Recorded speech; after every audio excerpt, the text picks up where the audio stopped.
Hey guys, Mr. Backerberg here. In this video, we're going to take a look at limits. Now, a limit is a pretty fundamental idea in calculus. Now, let's say we've got some function f of x. If our f of x function gets arbitrarily or infinitely close to a specific number, which we're going to call L, that's going to mean our limit, as our x value approaches a certain constant from either side, either the left side or the right side, then we would say that the limit of the function as x approaches that c is the limit, or the L value. So we write that out as the limit of our function as x is approaching some specific c number. Whatever number our function is approaching, that is the limit L. Now we're going to start taking a look at limits using a table to help us out. So let's say we had the function f of x equals 3x minus 2. What I want to do is I want to take the limit of this function as our x value gets closer and closer to 2. So we don't know exactly what's going to happen at 2, but what we want to do is we want to approach 2 from each side, getting closer and closer to see if our function is approaching a specific number. Now let's think about, on a number line, numbers to the left of 2. And I want to use numbers that are going to get really, really close to 2. So I'm going to start with using 1.9. And what I want to do is I want to take that 1.9, plug it in for x, and see what my function is equal to. So if I type that into my calculator, 3 times 1.9, but then subtract 2 from that, I get 3.7 as that y value, or as that function value. But I want to keep getting closer and closer to 2. So maybe for my next value, I use 1.99. So then I would plug that into my function, 3 times 1.99 minus 2, and I get 3.97. Well, I want to get even closer to 2, so maybe I use 1.999. And again, I plug that into my calculator, 3 times 1.999, and then subtract 2 from that, and I get 3.997.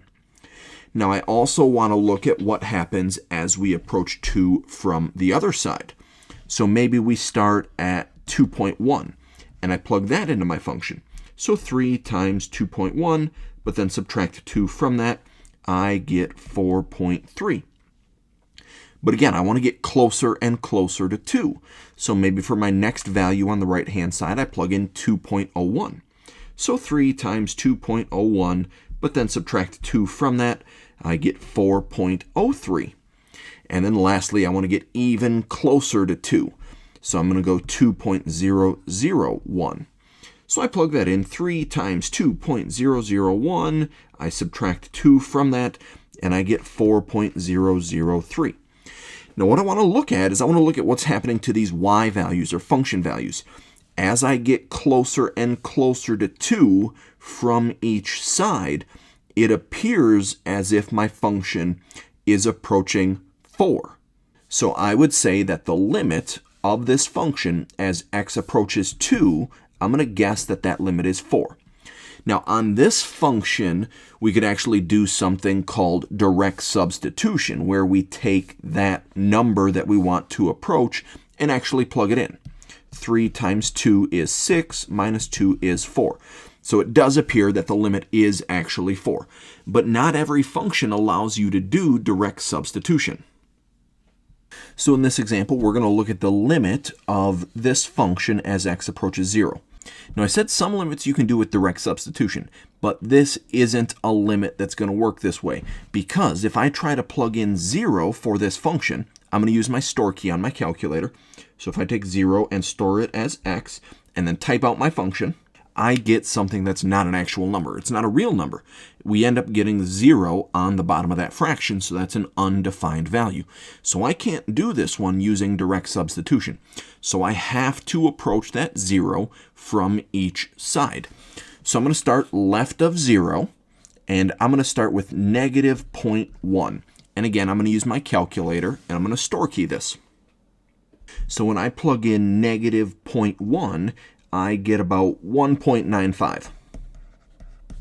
Well, let's move a little bit closer to 0. So maybe I do negative 0.01. And again, I'm going to use my store key there.